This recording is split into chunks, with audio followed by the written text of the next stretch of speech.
Hello everyone and welcome back to my channel. For today's video, I'm doing my December wrap up. So before I get into the video, I do want to say that I'm going to be having videos up every second day. There's going to be no uploading schedule for January. I'm just literally going to be putting out videos like every second day, every 2 days, just so I can like get all the videos out as soon as possible. That way you'll see my favorite books of the year a lot sooner than usual, because I think like last January it was like one of the last videos I put out in January, so I definitely want to try to put it out as soon as possible. So you will be seeing videos from me every second day at least. And my book haul will be up a little late because I'm still waiting on some book packages. So you're going to get a book haul. It's just not going to be that soon. And I think that was it that I wanted to touch base on. Anyways, I read a total of 14 books in December and 8 of them were physical copies. So happy about, so happy. And that's it. So let's just get into the wrap up. So I managed to read a bunch of physical copies, which I'm so happy about. I don't know like what got me in the mood to like just pick them all up, but I guess I did. I didn't really read that much in December just because I was busy with work and, you know, just Christmas stuff, so it was kind of a really busy month. So I didn't read a lot, but I am happy that I did knock out some physical copies. So the first book I read in December was The Kiss Quotient by Helen Huang, which I gave 5 out of 5 stars. I loved this book so much. It was so good. I don't know why I waited so long to read it. I think because I knew deep down I was gonna love it and I was scared it was gonna put me in like some sort of book slump, but it didn't put me in a book slump, which is great. But yeah, it's definitely one of my favorite books. So good. I really want to reread it already. Like, I loved it so much. Yeah, I don't know why I waited to read this. It was just so cute and sexy and romantic and just sweet and like heartfelt and meaningful. I just really loved it. So this follows Stella, who has Asperger's. Oh yeah, she's not really into like intimacy or anything like that. Like, she struggles with it, so she basically hires like this escort to help her practice, and they fall in love and it's super cute. And yeah, I highly recommend it. If you haven't read it yet and you're like me and you're like you keep putting it off, just go pick it up. It's so great and I cannot wait for the bride test. Oh, and The Kiss Quotient was one of the TBR jar picks that I said I had already read. That was the one that I picked. Then I read The Darkest Star by Jennifer L. Armentrout. This is book 1 in the Darkest Star trilogy series, which is a spin-off of the Lux series. So this follows Luke, and it kind of takes place like several years later. I can't remember how many years later it takes place. It takes place after the big war, and like Luxon are now living among the humans, and it's more of like an accepted thing. So yeah, it follows Luke and his love interest, Evie. I really love this. I gave it 4 out of 5 stars. Solid paranormal sci-fi romance. I really loved it. I cannot wait for book 2. My only problem is because it's been so long since I've read the Lux series. It kind of felt like I was reading about Damon and Katie.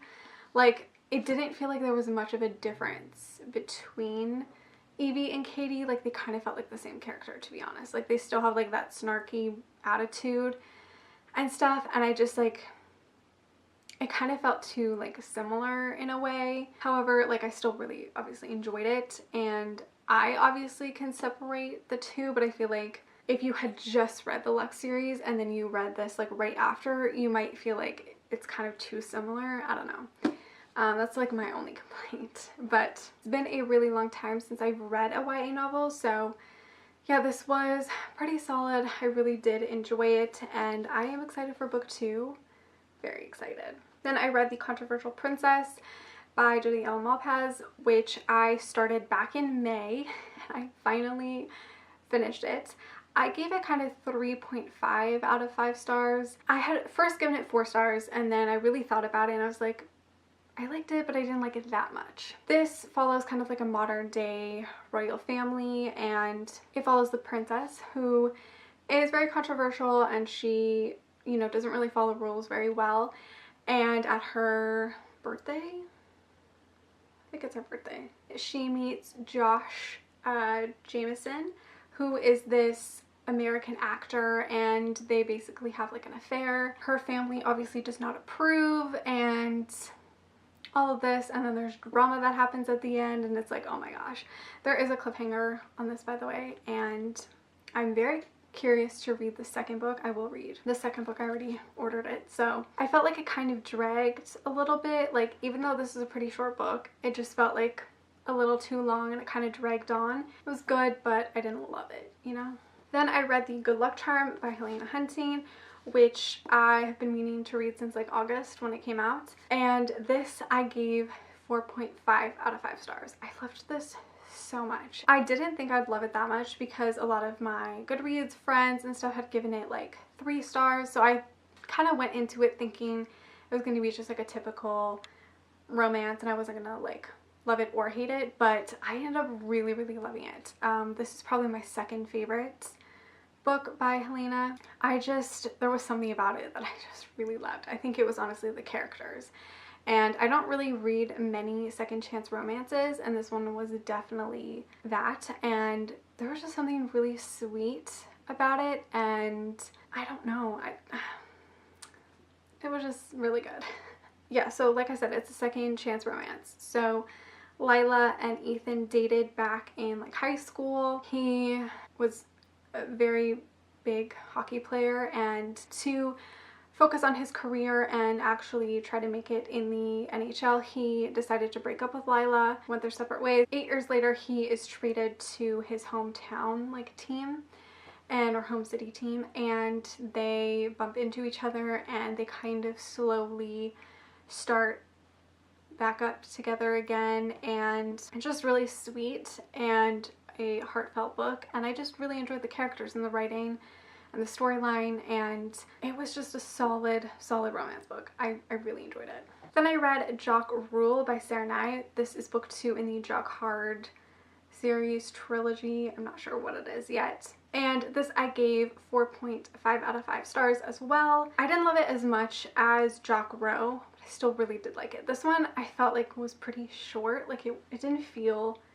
like that long of a book.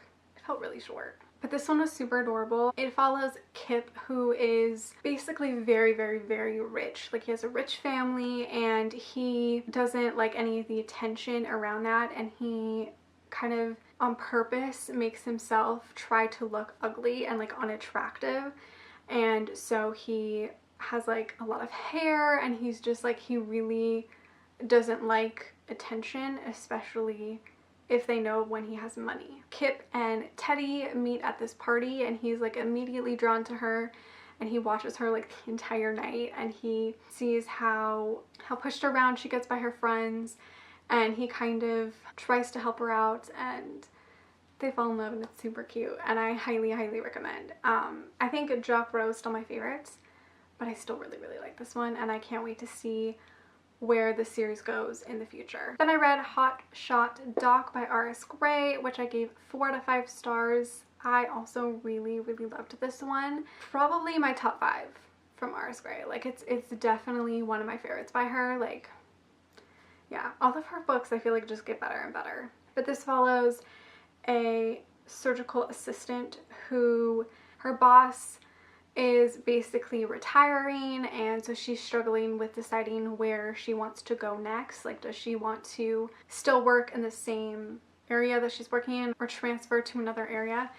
And she's also raising her sister. She basically gets an offer to work for this other surgeon who is known as like a hotshot doc. Like, he has done like miracles, but he's also really, really hard to work for and to work with, and she's obviously super attracted to him, and vice versa, and it's just really cute, and I highly, highly recommend. I really liked it.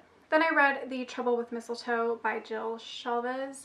which I did my Passionflix review on because it is a movie on Passionflix. And I'm not going to go much into detail with this, but I did give it 2.5 stars out of 5 stars. It was alright, not my favorite book, but also it wasn't horrible. I just wasn't really into it, and I didn't really like the characters that much. But I will leave my Passionflix review down below where I reviewed the entire book and then also the adaptation. So I will leave the link to that down below. This follows a pet shop owner named Willa who is basically still not over this guy standing her up at prom. Many years later, he comes into her pet shop with this really crazy cat, and the story takes off from there. It was alright, a cute Christmas romance, but not something I'd ever reread. I have a book that I have not hauled yet, but I've already read, and that is My Favorite Half Nightstand by Christina Lauren, which I gave 4 out of 5 stars. This is probably, I don't want to say it's one of my least favorites by them, but it wasn't their best either. I liked the characters. I liked their whole dynamic. I loved the romance between the characters, Millie and Reed. I almost forgot their names. But I didn't like the plot. And I didn't really know what this book was about because I really go into Christina Lauren's books blind. Like, I just buy them anyways and read them. And after I kind of knew what it was about, I just wasn't that into it. Like, I just wasn't really okay with it. This is about Millie and Reed, who they have a one-night stand and they decide to forget about it and move on, when clearly they don't want to move on, you know. Their whole friend group are all single and they all kind of want to find dates for this one, like, special event at their university, because they're professors. And so they all decide to do online dating, and so they make their own profiles and all of that. And Millie, really, she catfishes Reed, honestly. Like, she pretends to be somebody else and makes Reed fall in love with this person. And it's just like, that's the aspect I didn't like. Like, this book could have went in so many different ways. And I liked the characters. I liked the romance between the characters, like Millie and Reed. I really did like them. I just didn't like the plot. Like, it just wasn't that good. I'm not a fan of, like, catfishing. And I think it's like, I don't know, I wasn't the biggest fan of that. But I love the whole friend dynamic. Like, the friend group was just, like, so great. And I hope that Christina Lauren maybe write some books about the other guys in this book, because that would be great. Like, I'd really love to see some of the other guys fall in love and stuff. But yeah, it just didn't hit it for me. But I still gave it 4 stars because I did love the characters. I did love the writing. I did love the romance. I just didn't really like the plot that much. So that was my only hit with that. Then I read Naughty or Nice by Alexa Riley, which I gave 2 out of 5 stars. Dirty Rich One Night Stand by Lisa Renee Jones, which I gave 3 out of 5 stars. This was a solid romance. My only problem was I just wasn't really a big fan of, like, the whole trial element and, like, this whole mystery thing. I just wasn't really into it. Former lawyer, now journalist, who is writing up on this new trial with this big shot lawyer, and they accidentally meet in this coffee shop and he's extremely rude to her, and she later finds out who he is, and they keep bumping into each other because of the trial, and they, you know, fall in love. It is a solid romance. I just was a little bored with the whole, like, trial criminal stuff. Then I read Christmas Vows by Alexa Riley, which I gave 1 star. Just wasn't a fan. Then I read Losing the Field by Abby Glines, which is book 4 in the Field Party series, and this I gave 4 out of 5 stars. Really liked it. I kind of got teary-eyed at some parts of it. This follows Tallulah, I think that's how you say her name, Tallulah, who is overweight and insecure, and she has been made fun of her entire life, and she struggles with that. But the one person who has always been nice to her is Nash. Last day of their junior year, he kind of approaches her and, you know, says really nice things, has a nice conversation, and then she overhears him talking with his cousin and basically make fun of her and laugh at her, and she's immediately destroyed because she kind of had a crush on Nash because he was always so nice to her. And she decides that summer that she's going to lose weight as revenge. So she walks like miles and miles a day, and flash forward to the summer ending and then starting back up at school again. Nobody recognizes her because she's lost so much weight.